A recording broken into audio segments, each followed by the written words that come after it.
말씀은 출애굽기 30장 1절로 10절 말씀입니다. 제가 받들어 읽어드리겠습니다. 너는 향을 피울 제단을 만들되 시팀나무로 만들지니라. 그 길이가 1규빗, 그 폭이 1규빗이로 네모 반듯하게 하고 또 그 높이는 2규빗이 되게 하며 그 뿔들은 같은 데서 나오게 할지니라. 너는 제단 위와 옆과 둘레와 뿔들을 순금으로 입히고 둘레에 금태를 두를지니라. 단의 태 아래 금고리 둘을 단의 양쪽 면 위 모서리 옆에 만들되 그 양쪽에다 만들지니 이는 제단을 매는 채를 넣는 곳이라. 너는 그 채를 시팀나무로 만들어 금을 입혀 그것을 진고궤 옆에 있는 휘장 앞에 둘지니 곧 내가 너와 만날 곳인 진고궤 위의 자비석이라. 아론은 매일 아침 그 위에서 향기로운 향을 사르되 등들을 손질할 때 그 위에다 향을 피울지니라. 또 아론은 저녁에 등불을 켤 때 그 위에 향을 피울지니 이는 너희 대대에 걸쳐 주 앞에 영속하는 향이라. 너희는 그 위에 이상한 향을 피우지 말며 번제의 희생이라 음식 제사를 드리지 말고 그 위에 술을 제물로 붓지 말지니라. 아론은 1년에 한 번씩 구속의 속죄제의 피로 그 뿔들 위에 속죄하며 너희 대대에 걸쳐 1년에 한 번씩 그 위에 속죄할지니라. 이 제단은 주께 지극히 거룩하니라 하시니라. 오늘 말씀의 제목은 시팀나무가 향제단으로라는 제목으로 말씀을 드리겠습니다. 시팀나무가 향제단으로. 하나님께서 만물의 창조주라는 말은 만물을 말씀으로 설계하시고 세우셨다는 뜻이죠. 여러분, 창고를 하나 짓는 거 하고요, 수십 년, 수백 년간은 빌딩을 세우는 것과의 차이는 굉장한 차이가 있죠. 창고는 대충 설계도 없이 지을 수도 있는데 수백 년간은 빌딩은 그렇지가 않죠. 어마어마한 차이가 있습니다. 하나님께서는 우주의 구조와 규모, 그 스케일, 그 질서, 그 조화, 또 그 안에 존재하는 그런 만물들을 설계하고 지으셨다는 것은 인간의 상상을 뛰어넘습니다. 거기에 물리학이 있고 천문학이 있고 광자역학이 있고 생물학이 있고 그거는 인간이 초월할 수 없는, 지금도 그걸 찾아내지 못하지 않습니까? 그 하나님은 그 우주의 설계자라는 것이죠. 사람들은 여러분들, 내가 내 집을 어떤 그 건축사에게 맡길 때 아무에게나 맡기지 않잖아요. 내가 만약에 50억짜리 빌딩을 하나 짓는다, 아니면 여러분들이 살 집을 한 4, 5 아니면 1, 2억, 여러분들이 가진 형편에 따라서 내 집을 이제 짓고자 할 때 어떤 사람에게 여러분 내 집을 짓도록 맡기겠습니까?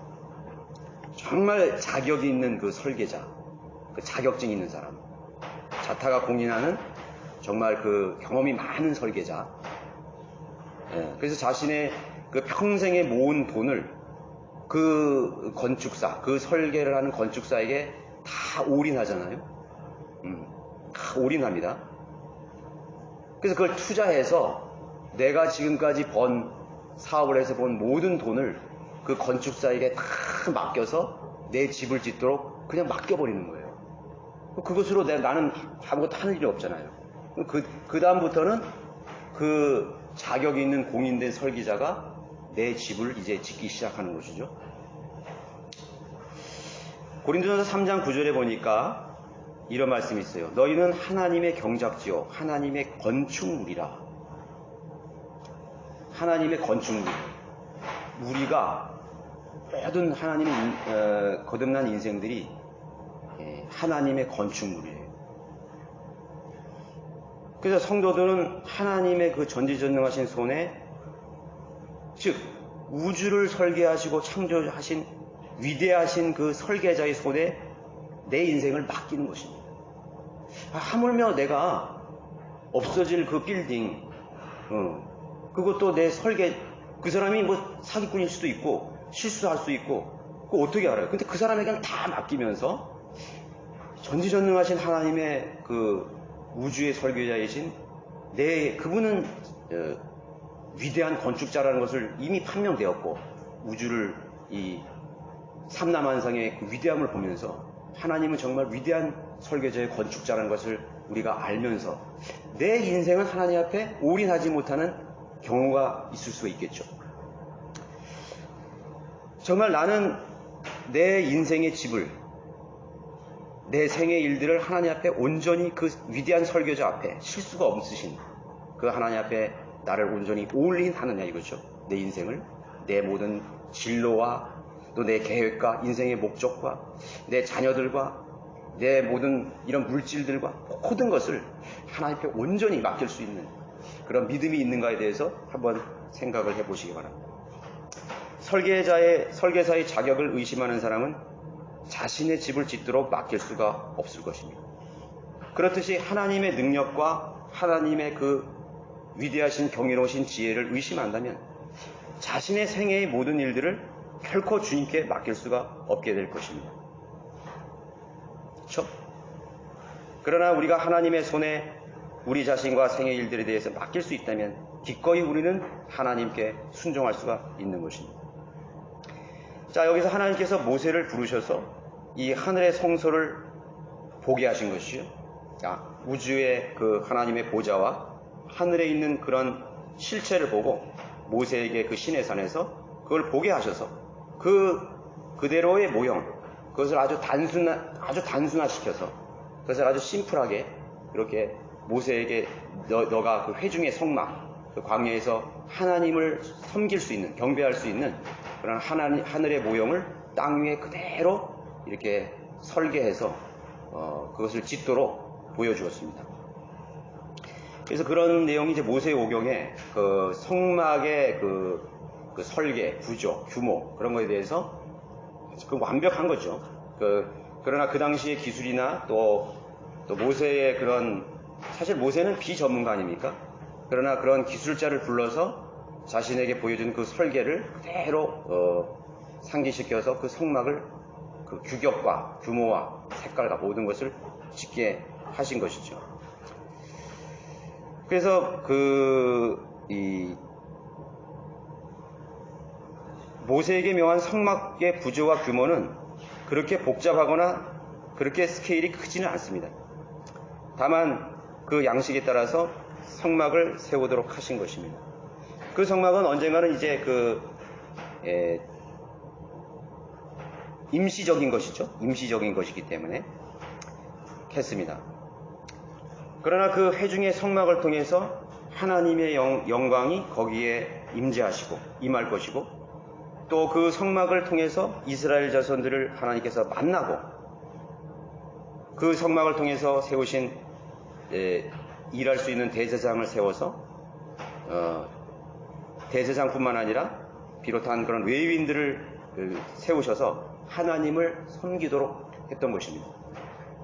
그래서 오늘 저는 그걸 다 살펴볼 수는 없는 것이고, 오늘 살펴볼 내용은 이 성막 안의 그 기구, 하나님을 섬기는 어떤 그 기구 중에 하나인 제단, 향을 피우는 제단에 대해서 한번 살펴보려고 하는 것입니다.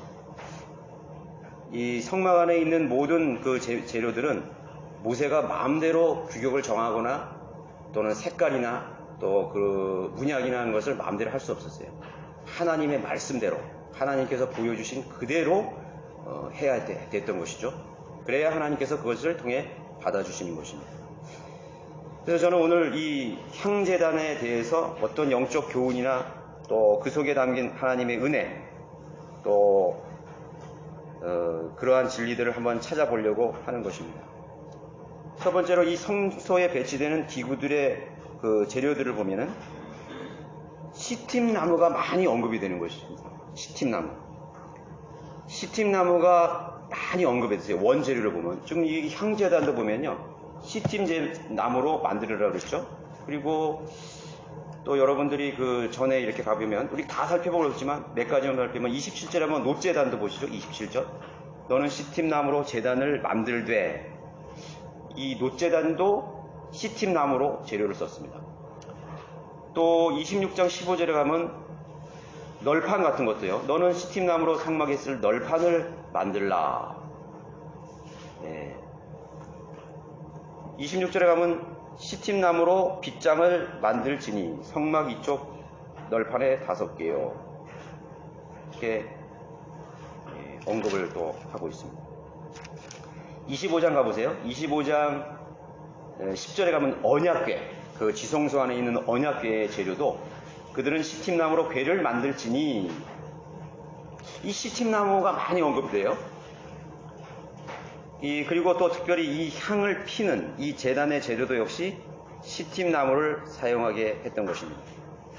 하나님께서 이 만물을 만드실 때 이 모든 만물의 특성을 보면요, 그 만드신 그 피조들, 그 창조물의 특징들이 다 있습니다. 그것의 습성, 그것의 재료, 또 그것의 어떤 형태, 빛깔, 이런 걸 통해서 하나님이 보여주시려고 하는 거기에 메시지가 담겨 있거나 영적인 의미가 담겨 있는 거예요. 영적이 아니라도 그걸 통해서 우리에게 뭐 보여주시는 그런 신비들이 거기 있는 것이에요.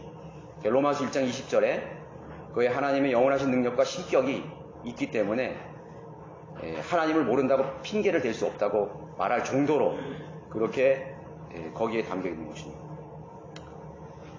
자, 시팀나무를 제가 한번 봤더니요, 이 시팀나무는 우리나라에서는 볼 수 없어요. 우리나라에 볼 수 없고, 다만 우리가 시팀나무가 비슷한 그런 종류의 나무를 본다면 찔레나무 있죠. 찔레나무나 아카시나무도 모든 게 아니라 이렇게 막 구불구불한 나무 있어요. 넝쿨은 아니고 또 나무긴 나무인데 가시가 이렇게 아주 있습니다. 그래서 여러분 TV나 이런 데 보면은 중동 지방에 아주 그냥 황량한 초원밭에 나무가 이렇게 듬성듬성 몇 그루씩 이렇게 나온 거 있죠. 그 나무가 시팀나무예요. 그 척박한 비도 안 오는 척박한 땅에 그 초목은 다 말라 죽었는데 거기에 듬성듬성 이렇게 있는 못생긴 나무, 이렇게 막 구불구불해. 그래서 이제 그게 조금 우기가 되면 확 자라서 큰 나무가 됩니다. 그래서 이제 치타나 표범 종류들이 먹이를 잡으면 그 구불구불한 나무를 타고 거기 먹이를 걸쳐놓고 이렇게 먹는 광경 여러분 보셨죠? 그게 시팀나무예요. 그래서 그 모양이 어떤 전나무나 백향용이나 같이 아주 곧게 자라는 나무가 아니에요. 아주 구불구불하게. 그래서 이제 치타나 뱀이나 이런 것들이 잘 타고 올라갈 수 있는. 그러나 다만 거기에 이제 날카로운 큰 가시가 있어서 또 함부로 올라갈 수 없는 그런 나무이죠.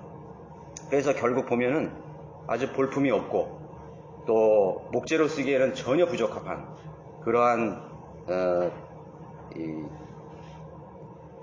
그렇게 유용하지 않는 그런 나무예요. 그냥 버려진 나무, 야생에서 존재하는 그런 나무인 것이 그렇게 것입니다. 그래서 이런 우리가 굳이 그것을 설명하면 아카시 계열, 가시나무 계열의 수목으로 보여지는 것입니다. 근데 이게 생존하기 위해서요, 보통 뿌리가 10m 이상을 보통 다 간대요. 그러니까 거기서 황량한 사막지대에 살기 위해서, 광야에 살기 위해서 건기에 살아남기 위해서 뿌리가 10m, 어떤 거는요 50m까지 뻗어있대요. 그 나무 뿌리가 살려고 이렇게 뻗어 있는 것이 아주 밑으로는 이렇게 50m. 또 수명은 굉장히 오래됐어요. 막 500년, 100년 넘기는 건 자라지는 않고요. 그냥 거기서 그냥 생존하는 거예요. 거기서 척박한 땅에서. 그래서 밝혀진 바에 의하면 그거는 추정이니까 3000년이 이상 된 것도 있다. 그렇게 식물학자들이 발견되는 거예요. 그러니까 몇백 년 사는 거는 보통이에요.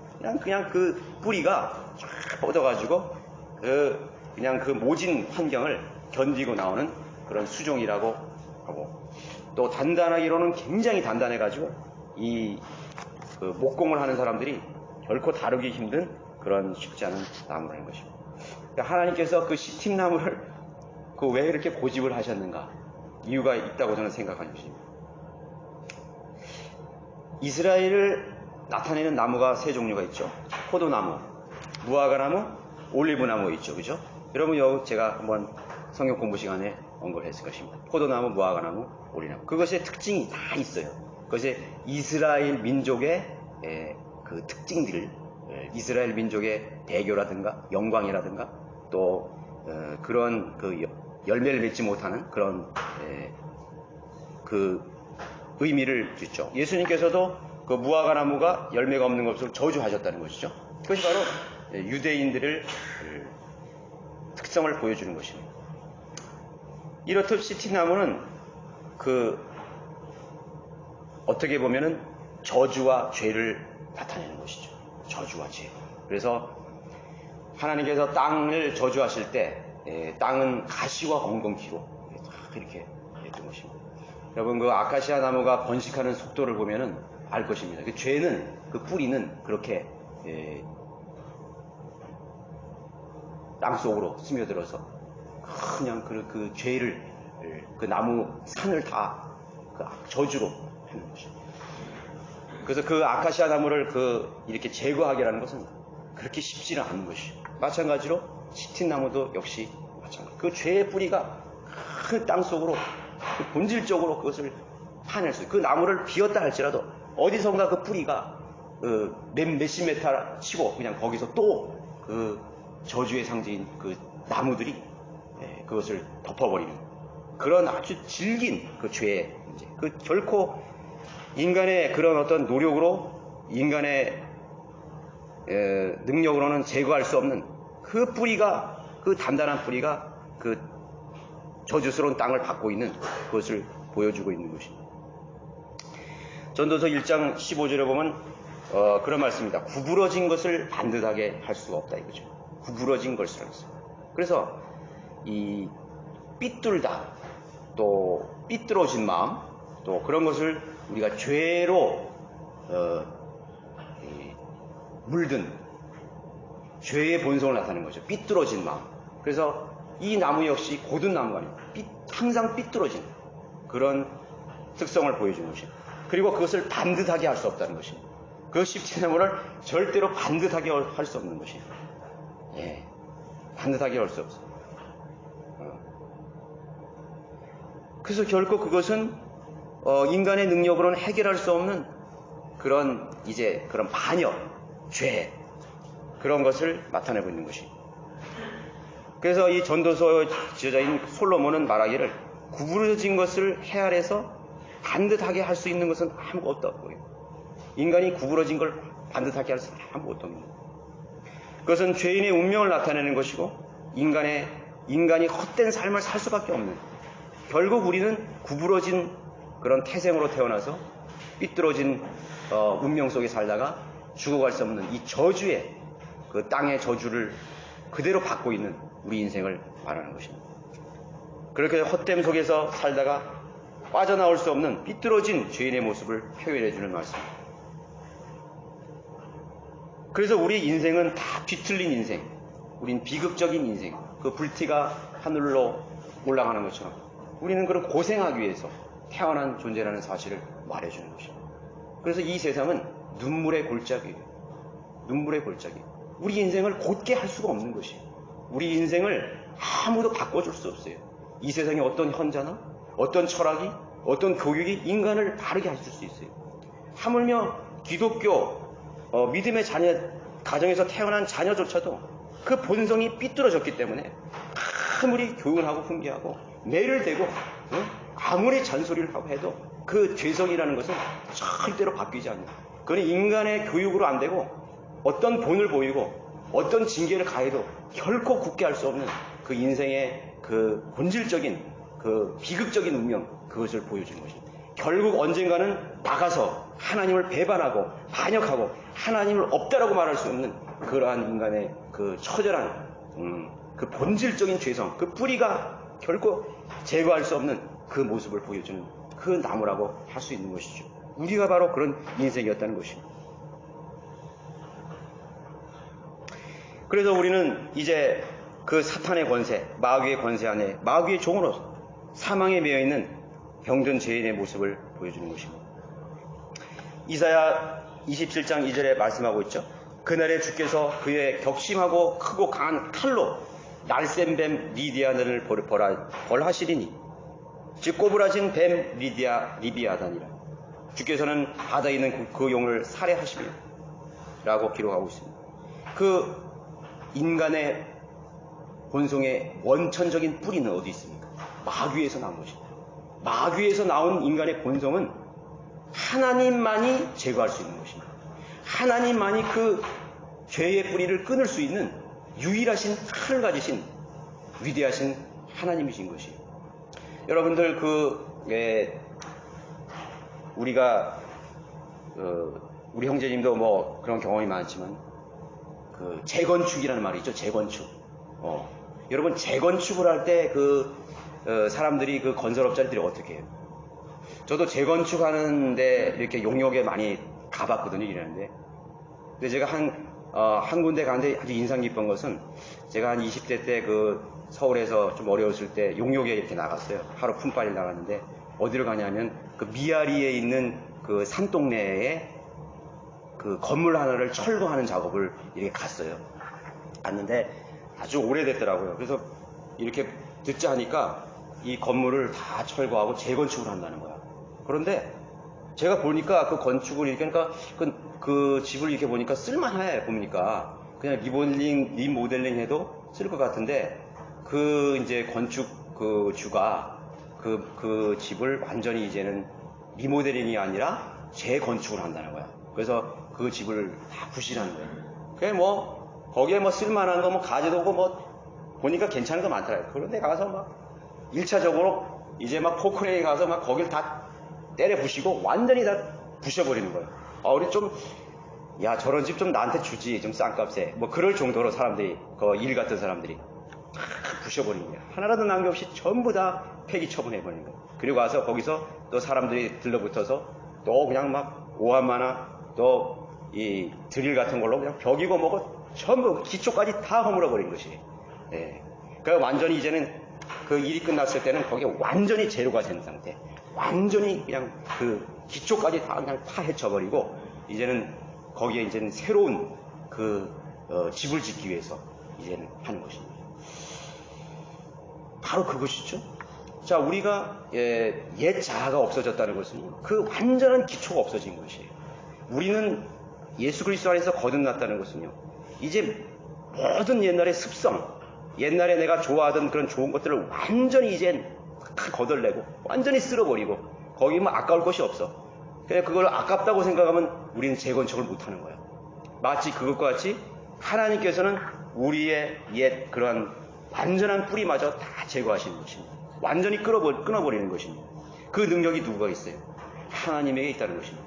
그분은 그 옛 쓰러져가는 볼품없는 그 죄로 짓는 결코 하나님 앞에서 받아들일 수 없는 우리의 인생들을 다 파괴시키시고 다 제거하시고 이제 새로운 그 설계자, 새로운 그 창조하신 하나님의 위대하신 설교자가 그 땅에 그 부패하고 썩어버린 우리의 그 본성을 다 제거하시고 거기에 우리의 새로운 집을 짓게 하시는 것입니다. 그것이 하나님께서 우리에게 집을 짓는, 너희는 하나님의 집이요. 그렇죠? 그곳에 하나님의 능력이 거하시는 새로운 인생으로 하나님이 거기에 주인으로 계실 수 있는 하나님이 계셔야 하기 때문에 그 집은 얼마만큼 견고하고 또 아름답고 또 새롭게 그렇게 만들어져야 되는 것입니다. 하나님께서 우리가 그 마귀의 종으로 살면서 절대로 그 삐뚤어진 그 죄로부터 자유할 수 없는 그 마귀의 온전히 노예가 되어서 쇠사슬도 그런 큰 쇠사슬이 없어요. 거기에 매여서 거기에 복종하고 거기에 죽기를 무서워 종로로 사던 우리를 이제는 하나님께서 그 시띠나무를 이제 그 끊을 수 없는 그 뿌리를 자르시고 이제 그것을 가져오신 것입니다. 가져오셨죠? 자, 하나님만이 그 일을 하신 것입니다. 그 시띠나무를 이제 잘라서 가지고 오신 것입니다. 버려진 나무, 쓸모없는 나무를 가져오신 거죠. 그래서 사람들은 보기에 여기서 보면은 저도 그랬어요. 야, 이 시띠나무가 얼마나 멋있길래 이 시띠나무로 그 성막을 짓는 재료를 만드셨을까? 근데 하나님께서 이 보시는 걸 보면요, 재료를 쓰는 거 보면요, 그렇게 세상에서 좋은 걸 쓰시진 않아요. 물론 하나님이 귀하게 쓰는 그런 물건도 있지만 않아요. 그래서 하나님 우리 고린도전서도 말씀하신 것처럼 없는 자들을 들어서, 어리석은 자들을 들어서 지혜 있는 자를 부끄럽게 한다 그랬잖아요. 없는 사람을 들어서 있는 자들을 수치스럽게 한다고 그랬잖아요. 바로 우리들이죠. 두 번째, 하나님께서는 시팀 나무를 이제 자르셨습니다. 이제는 완전히 그 저주에서 우리를 끊으시고 우리를 가져왔어요. 하나님의 손 안에 있어요. 그리고 그것을 성소 안으로 가져오셔서 거룩한 도구로 사용하시기로 계획하신 것입니다. 누구도 거들떠 보지 않는 시팀 나무를 이제 잘려지게 되고, 즉 죽임을 당한 거예요. 이제는 죄에서는 완전히 죽는 거예요. 너는 그 저주의 자리에서 다 끝났다 이거지. 다 끝났다. 완전히 죽임을 당한 거예요. 죄의 뿌리에서 잘려주고 척박한 환경인 광야에서 이제는 그 나무를 다루는 능력 있는 설계자의 손에 자신의 운명이 맡겨지게 된 것입니다. 그 다음서부터 내가 할 일은 없어요. 시틴 나무가 그전엔 자기 멋대로 자라고 구부러지고 그렇게 척박한 세상에서 죄 가운데 살다가 이제는 하나님의 손에 죽어서 맡겨진 거예요. 살아서 맡겨진 게 아니에요. 자, 예수님이 처형되었던 그 로마의 십자가가 시팀 나무라는 말이 있습니다. 그거는 분명하게 성경에 나와 있지는 않아요. 그러나 우리가 여러 가지 경황을 볼 때 제가 한번 그 십자가를 이렇게 한번 생각을 해봤어요.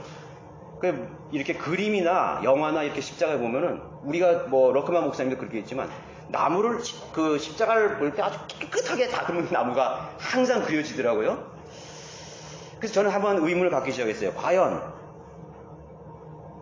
아무런 쓸모없는 죄인들을 도망간 노예나 로마 제국에 반역한 그 살인자나 범죄자들을 처형할 때 과연 그렇게 다듬어서 깨끗한 나무를 사용할 만큼 가치가 있었을까? 그냥 그 저주 십자가 아니에요. 거기 피가 맺고 이제 폐기 처분되는 거 아니에요. 누구도 그거 누가 주워서 무슨 뭐 집 짓는 데 사용하겠어요. 아유, 이거는 아주 저주받은 나무야. 아무도 그 나무를 사용하지 않았을 거라고 제가 생각해요. 그냥 거기서 그 시신과 함께 비를 맞고 햇빛 맞고 그냥 썩어서 그 문드러지는 그냥 저주받은 십자가. 아무도 거들떠보지 않는, 거기 근처 가기도 싫은 그 골고다의 그 해골의 언덕이라고 그랬잖아요. 그 언덕을 해골의 언덕이라고 했어요. 여러분 사람 죽은 집에 뭐 가지도 않잖아요. 거기 뭐 무슨 귀신 나온다, 유령 나온다 막. 거기 뭐 애끼가 끼었다. 사람들이 그렇게 하잖아요. 수많은 사람들이 죽은 그 언덕, 해골의 언덕에 달린 그 십자가가 과연 그렇게 깨끗하게 니스 바른 것처럼 쫙 이렇게 했을까? 저는 아니라고 생각해요. 아니라고 생각해요. 참나무나 전나무가 아니었어요. 이 나무가 유력합니다. 그래서 우리가 십자가를 말할 때 험한 십자가. 험한 십자가. 그래서 영어에도 갈보리가 산 위에 십자가 달렸으니 주가 죽으신 그 가사를 보면은 The Old Rugged Cross예요. 그래서 그 rugged라는 말은 이 미국 사람들이, 영어권의 사람들이 울퉁불퉁한, 구불구불한, 아주 껍데기도 벗겨지지 않는, 대충 그냥 울퉁불퉁한 거, 거기 가시도 막 나오고, 그런 험한 십자가. 그 험한 십자가에 예수님이 달리셨죠. 저는 그렇게 생각해요. 그 나무는 결코 다듬어지지 않았어요. 그냥 대충 그냥 그 십자가 나무에 달린 저주의 그 형상에 예수님은 못이 박힌 것이에요. 그 나무는 단단해서 한번 못이 박히면 빼지지도 않을 것 같아요. 그 저주스러운 십자가. 우리가 미화를 해서 그래. 그 로마 카톨릭에서 미화를 해서 그랬죠. 그 주님은 그 저주의 나무에 못이 박혀서 그 저주의 나무와 하나가 되신 것입니다. 거친 십자가. 하나로 묶여졌습니다. 주님은 완전히 그 저주의 그 나무에 못 박혀 주셨습니다. 그 십자가는 바로, 그 저주의 나무는 바로 나였습니다. 그 저주, 나와 주님이 함께 못 박힌 거예요. 나와 주님이 함께 저주가 된 것입니다. 그렇죠? 멋있게 그냥 달려서 이렇게 하는 것이 아니라 그 처절한 비극의 십자가에 주님은 그 저주의 나무가 하나가 되셨던 것입니다. 그리고 주님은 나와 동일한 운명이 되셨다는 것을 말하는 것입니다. 모든 죄인들의 운명과 동일하게 되셨습니다. 그러나 이제 그 갈보리 십자가에서 그 저주스러운 십자가는 이제 완전히 영원한 이별을 고했습니다. 그는 완전히 죽었습니다. 그리고 그 십자가는 다시 부활했습니다. 주님은 부활하셨어요. 그리고 그 죽은 십자가를, 같은 우리의 저주를 그분이 버리시지 않고 우리를 다시 주님과 함께 부활할 몸으로 우리를 약속하신 것입니다. 그래서 우리는 주님과 함께 다시 부활할 소망을 가지고 있는 것입니다. 우리 속에는 그 예수의 생명, 부활의 생명이 우리 안에 있는 것입니다. 영원한 저주의 운명, 영원한 사망의 그 지옥의 저주였던 운명을 이제 완전히 주님께서 변화시켰어요. 완전히 그 뿌리를 끊으셔서 이제 그 십진나무를 주님을 섬기는 일의 도구로 이제 그것을 가져오신 것입니다. 그래서 우리는 아무것도 자랑할 것이 없는 시팀나무와 같은 것입니다. 내가 뭐 자랑할 수 있어요? 볼품없는 나무, 버려진 나무, 누구도 거들떠보지 않는 그 저주스러운 무가치한 우리 인생을 누가 돌보겠어요? 마귀도 우리를 버리는 거예요. 마귀가 우리를 잠깐 쓰다가요, 자기 도구로 쓰다가 헌신짝처럼 다 버리는 거예요. 그래서 죄의 결말은 항상 비극이야. 육신의 야망과 정목의 끝은 항상 비극적이에요. 인간의 본성에서 나오는 마지막 결과는 불행과 눈물과 울부짖음이라는 사실을 알아야 되는 것이죠. 그러나 그것을 처음에 그것을 할 때는 좋죠. 죄를 질 때는 좋아요. 향락과 쾌락과 자기만족과 얼마나 좋아요. 그러나 그 끝은 죽음의 길이라는 사실. 자랑할 것이 없어요. 그러나 하나님께서 이제 하나님의 집에 귀히 사용될 그릇으로, 도구로 정교하게 한치의 오차도 허용되며 모양으로 다듬기 시작한 것입니다.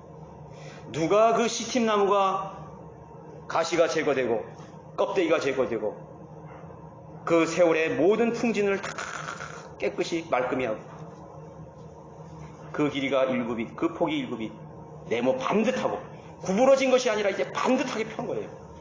누가 구부러진 것을 반듯할 수 있겠냐? 하나님만 하실 수 있는 것이. 누가 내 어그러진 인생을 바로잡을 수 있을 것 같아요? 누가 삐뚤어진 인성을 바로 펼 수 있겠어요? 교육이? 철학이? 어떤 능력을 할 수 있겠어요? 어떤 설득이 할 수 있겠어요? 안 돼요? 예수 그리스도를 만나지 못한 인생은, 예수 그리스도를 인격적으로 그 갈보리를 통해서 만나지 못한 사람은 절대로 변화될 수 없는 것입니다. 그래서 아무리 교회 다니고 아무리 종교 열성을 해도 기도를 수십 시간, 고행을 평생을 해도 인간의 그 삐뚤어진 본성은 변화될 수 없는 것입니다. 그러나 이제 네모 반듯하게 한다 그랬죠. 그 높이를 2규빗이 되고 그리고 거기에 뿔도 달아주시는 것입니다.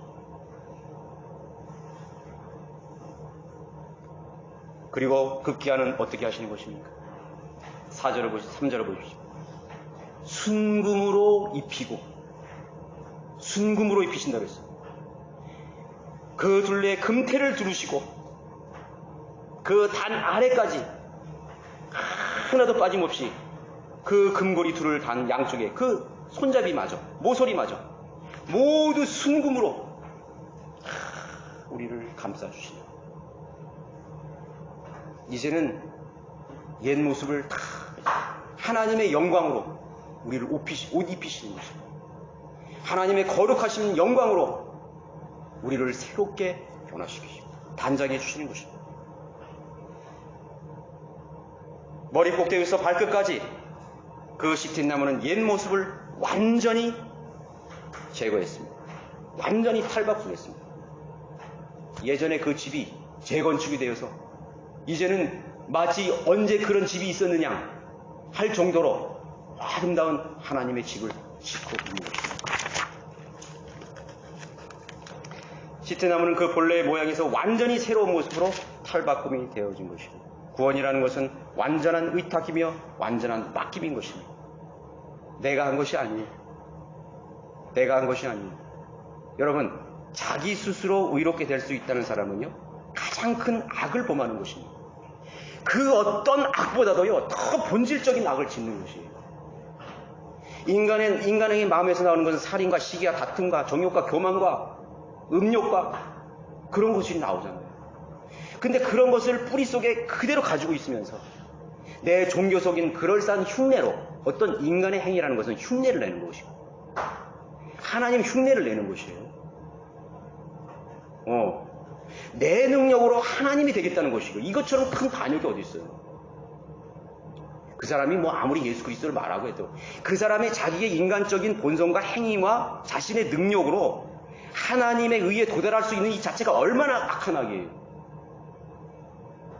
예? 그건 마귀적이고 사탄적인 것이에요. 그건 살인죄보다도 오히려 더 큰 악일 수 있어요. 여러분, 옛날에 조선시대나 고려시대에요, 제일 큰 죄가 뭔지 아세요? 영모죄였어요. 영모죄. 영모죄는요, 능지처참을 해서 죽어요. 심지어는 그 무덤을 파가지고요, 그 무덤에 있는 십자까지 다 강화해서 다 뿌려버리는 거예요. 능지처참하는 거예요. 그게 무슨 죄예요? 내가 왕이 되려고 하는 반역이에요. 그 죄는 절대로 용서받을 수 없는 것이에요. 인간이 하나님을 되려고 그런다? 인간이 하나님의 자기 의로 하나님처럼 높아지려고 그러는다? 그것처럼 큰 죄가 어디 있어요? 그걸 모르는 거예요, 인간들이. 그러니까 뭐 자기의, 자기 열성, 뭐 고행이 어쩌고, 종교생이 어떻고, 뭐 선행이 어떻고, 도덕적인 삶이 없고, 맨날 이런 것만 가지고 자기 자신을 모르는 거예요. 성경에 어디 봐도 우리가 인간이 가능성이 있다고 그랬어요. 그거는 인간의 행위를 말할 때는 새롭게 거듭난 후의 일이에요. 그때 선이 뭔지를 알고 악이 뭔지를 아는 거예요. 모르잖아요. 하나님을 대적한 게 뭐 그렇게 큰 죄예요? 내가 의로워지려고 하는데, 내가 좀 내 행위로 의롭게 살려고 그러는데, 선하게 살는데 뭔 죄예요? 세상 사람들 다 그렇게 한다고요. 그러나 그게 얼마나 큰 죄인지 모르는 거예요. 자기가 하나님이 될 수 있다는 거예요. 종교적인 능력으로 하나님이 될 수 있다는 그 죄만큼 더 큰 악도 죄도 없는 것이에요. 그러나 시팀나무는 이제 하나님의 완전한 손에 의해서, 완전한 맡김에 의해서 새롭게 만들어져 가는 것입니다. 우리 그리스도인의 인생이란 게 뭘까요? 그분의 완전한 능력, 위대한 그런 지혜와 능력 앞에 나를 온전히 맡겨드리는 삶입니다. 나의 삶을 하나님 앞에 맡기지 않으면 여러분 근심 걱정이 죽을 때까지 떠나지 않을 겁니다. 인간은요, 사람들 보면 쓸데없는 것 걱정이 너무 많이 하는 거예요. 내 자신도 그래요. 내가 조금만 방을 나가면요, 그때부터 걱정이 시작되는 거야. 뭐 걱정, 사고 날 것, 내 자식 걱정, 뭐 어떤 사람들은 없는 걱정까지, 내일 모레까지 10년 전 걱정까지 다 끌어다가 걱정하면서 사는 거예요. 왜 그러게? 하나님을 신뢰하지 못하는 순간 걱정 근심이 오는 거예요. 걱정 근심이 맡겼잖아요. 우리는 하나님께 맡겼잖아요. 하나님의 뜻대로 해 주소서. 내 자신은 이제 나를 위한 세계가 아닌 것이, 하나님을 기쁘시게 하는 그 성소에서 온전히 하나님께 영광 돌릴 수 있는 존재로 변모하고 완전히 변화된 그런 가치 있는 존재로 변모된 것입니다. 세 번째, 이제 시티나무는 향기로 향을 사르는 제단으로 만들어져 가는 것입니다. 6절에 보시면 그것을 진곡의 앞에 옆에 있는 휘장 옆에 둘지니 곧 내가 너와 만날 곳인 증거기 위에 자비석 앞에, 가장 중앙에 정말 하나님이 늘 함께 하시는 그런 이제 나의 아버지가 되셔서 그의 존전 앞에서 하나님을 만나는 곳으로 내 생애를 바꿔주신 것입니다. 바꿔주신 것이, 그 형제들은 지성소와 가장 가까운 곳에 위치해 있습니다. 여러분, 성소의 성소 안에 있는 세 가지 주요 기구들이 뭐였죠? 금초대가 있죠? 들어가면 왼쪽에 금초대가 있습니다. 그리고 오른쪽에는 빵을 차려놓는 12개 그 그릇 상이 있습니다. 6개 빵이 있죠. 촛대는 성령님의 조명, 그 촛대 비추는 성령. 빵은 하나님의 말씀을 우리가 영적으로 보여주는 것이죠. 그리고 그 중앙에 바로 향제단이 놓여 있는 것입니다. 하나님의 성령의 조명과 말씀과 기도에서 그것으로 하나님을 영화롭게 해드린 것입니다. 영화롭게 해드린 것입니다. 아론인 대제사장은 매일 어떻게 얘기했어요? 실제로 보면 아론은 매일 아침 그 위에서 향기로운 향을 사르되 등들을 손질할 때 그 위에다 향을 풉니다. 이제 그 시팀나무 제단은 금으로 입히고 뿔이 달리고 완전히 변모된 그런 영광성인 광기, 눈이 부신 아름다운 그 순금으로 만들어진, 여러분 상상해 보세요.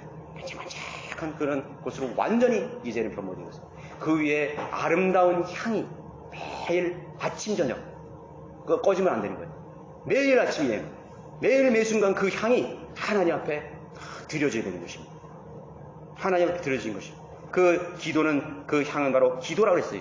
그 향기는 기도의 향이라 했습니다. 우리는 그리스도의 향기를 나타내는 그러한 하나님을 기쁘시게 하는 거룩한 도구로 우리는 사용되는 것입니다. 우리의 생애 속에서 그 향이 계속 꺼지지 말아야 됩니다. 그리스도의 향기, 복음의 향기, 진리의 지식의 향기, 하나님의 거룩하심, 하나님의 순종하는 삶을 통해서 우리는 하나님을 영화롭게 해드리는 그런 삶으로 우리는 다시 태어난 것입니다. 그것이 바로 향제단의 모습입니다. 고린도전서 3장 16절에 너희가 하나님의 성전인 것과 하나님의 영께서 너희 안에 거하시는 것을 알지 못하느냐. 우리는 하나님의 성전. 여러분들의 이 구조가 이제는 성전으로, 그 성소와 같은 성전으로 여러분들의 이 속사람 내면은 이제는 하나님을 섬기는 그런 놀라운 존재로 다시 태어난 것입니다. 알지 못하느냐. 너희 안에 거하시는 것을 알지 못하느냐. 그래서 우리 안에는, 우리 마음속에는 항상 그 향제단이 중앙에 놓여 있습니다. 우리의 그리스도인의 삶이라는 것은 기도하는 삶입니다. 기도하는 삶. 기도하는 사람은요, 성령의 인도와 말씀 속에서 항상 거하면서 하나님께 기도하는 삶은요, 하나님 향기가 나는 거예요. 그리스도의 향기가 나는 거예요. 그리스도의 향기. 매일 하루 종일 기도하는 하나님의 성전으로 변모되는 것입니다. 나는 기도하는 장소가 없어. 나는 특별히 기도할 시간이 없어. 아니에요. 여러분은 매 순간 기도할 수 있습니다. 하나님 앞에 기도할 수 있습니다. 사람을 만날 때, 운전을 할 때, 일을 할 때 계속 기도할 수 있어요. 하나님 말씀 속에 늘 기도할 수 있어요. 내가 왜 세상 걱정 안 하나? 여러분의 마음속에 근심을 제거하세요. 그리고 기도로 채우세요. 그 기도의 향이 그 성막을 가득 채웠습니다. 우리가 기도에 불이 꺼지 않을 때 우리 마음속에 있는 그 불안과 우울함이 다 제거됩니다. 거기에 바퀴벌레, 모기 한 마리 들어올 수 없어요. 그 향이, 향기로운 향이 우리의 마음을 완전히 가득 채우는 것입니다. 기도로 채우는 것입니다. 여러분, 근심하지 말고 기도로 바꾸세요. 아니, 오늘 뭐 돈이 떨어졌어. 뭐 생활 벌었어. 그 기도로 가는 거야. 기도하세요. 우리 아들이 지금 군대 가서, 군대 갔는데, 우리 딸이 뭐 시집 갈 때 뭐 누가 뭐 아픈데. 걱정하지 마세요. 기도의 자리로 가. 그걸 기도로 바꿔. 모든 것을 기도로 바꿔. 여러분들의 삶 속에 얼마나 많은 근심과 초조와 걱정거리, 염려거리가 많습니까? 기도로 바꾸세요. 기도의 향으로 채우세요. 하나님의 평강이 우리를 충만케 하실 것입니다. 모든 지각에 뛰어나신 하나님의 평강이, 그분은 우주의 설계자 아닙니까? 만물을 조성하신 위대한 능력자가 아니세요? 그분을 신뢰하시죠. 왜 안 주시겠습니까? 네 번째로 향제단에서 해서는 안 되는 한 가지를 우린 주목해야 됩니다. 9절에 보면은 너희는 그 위에 이상한 향을 피우지 말며 번제 희생이나 음식 제사를 드리지 말고 그 위에 술을 제물로 주도 말지니라. 이상한 향을 피우지 말라는 것입니다. 뭐 제물이나 다른 제사들은 다른 데서 한 데 있잖아요. 노제사도 있고 물대야도 있고, 그건 거기서 해야 되는 거예요. 여기서는 그런 걸 하지 말라는 거예요. 단 이상한 향을 피우지 말라. 이상한 불을 가지고 말라는 것입니다. 우리의 기도가 얼마만큼 순수해야 하고 정직하고 성경적인 기도를 드려야 되는지를 말하고 있는 겁니다. 하나님 말씀대로 순수한 기도를 해야 되는 거죠. 민수기 여러분 레위기 10장 1절에 보세요. 레위기 10장 1절. 이걸 지키지 않아서 죽은 사람이 있어요.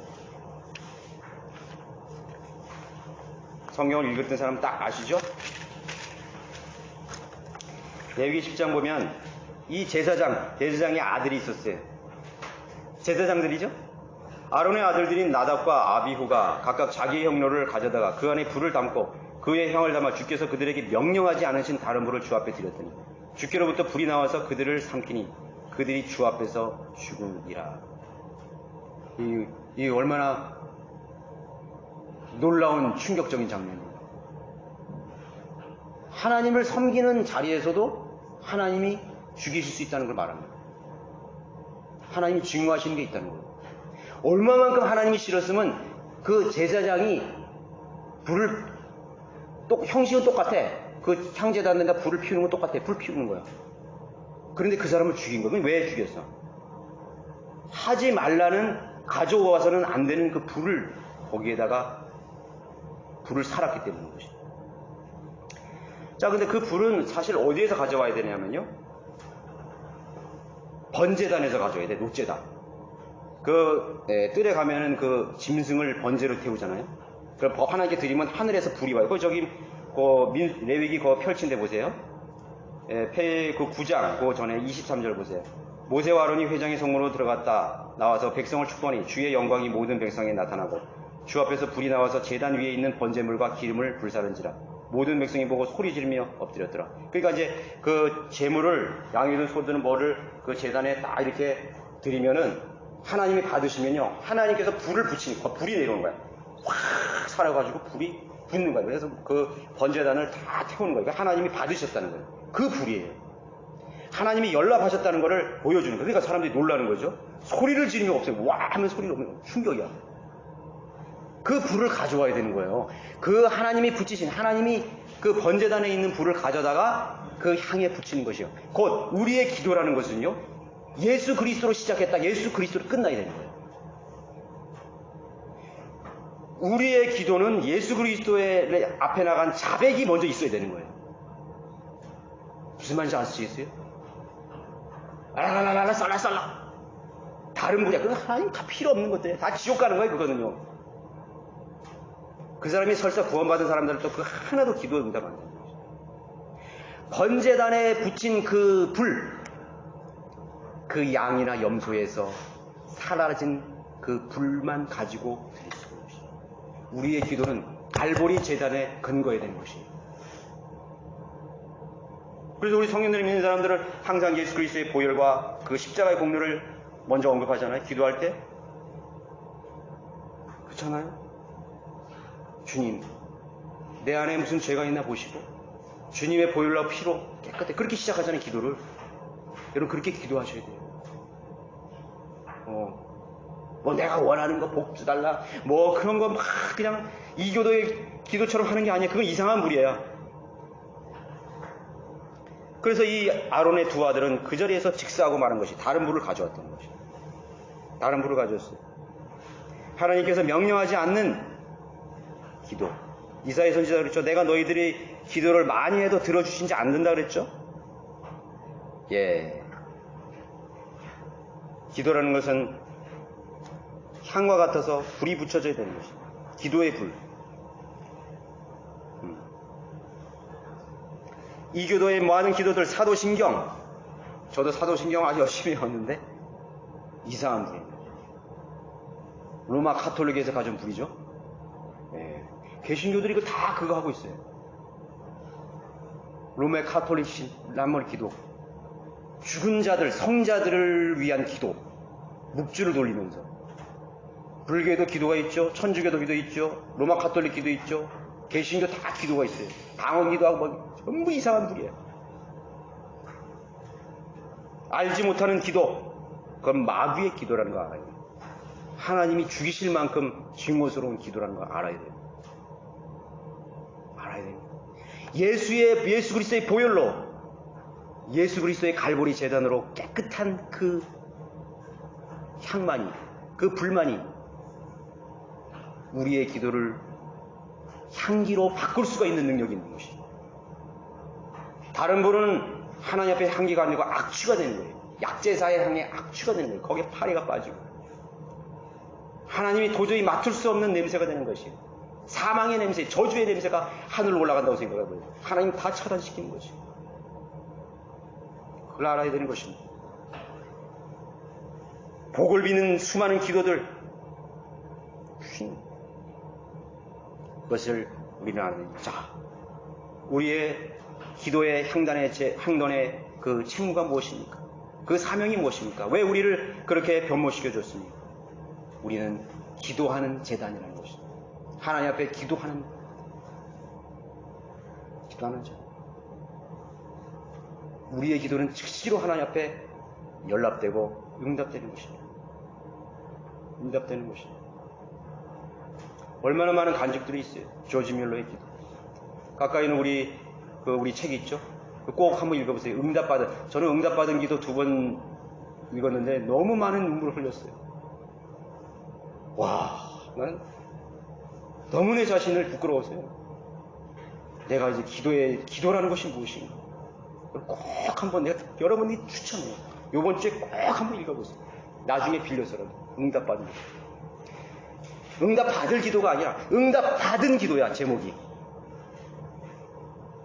그게 바로 그리스도인. 하나님 앞에 향기로운 제목이에요. 여러분 지금까지 하나님과 아무런 상관이 없이 그렇게 살았다면 여러분 자신을 하나님께 드리십시오.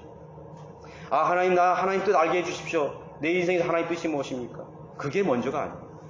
나를 먼저 하나님께 드려야죠. 헌신이 먼저 돼야지 뜻을 알잖아요. 자기 자신을 하나님께 드리지도 않았는데 하나님의 뜻을 자꾸 물어. 잘못된 거예요. 순서가 틀렸어요. 나를 먼저 하나님께 헌신하세요. 하나님께 드리세요. 맡겨드리세요. 그러면 하나님께서 여러분들의 생애를 값지게 그리고 의미있게 여러분들의 생애의 마지막 동안 나는 내가 해야 할 모든 길을 다 마치고 믿음으로 나를 위해 예배하신 예수 그리스도, 나를 위해 나를 데리러 오실 그 예수님 부끄러움 없이 맞이할 수 있는 그런 은혜가 되는 것입니다.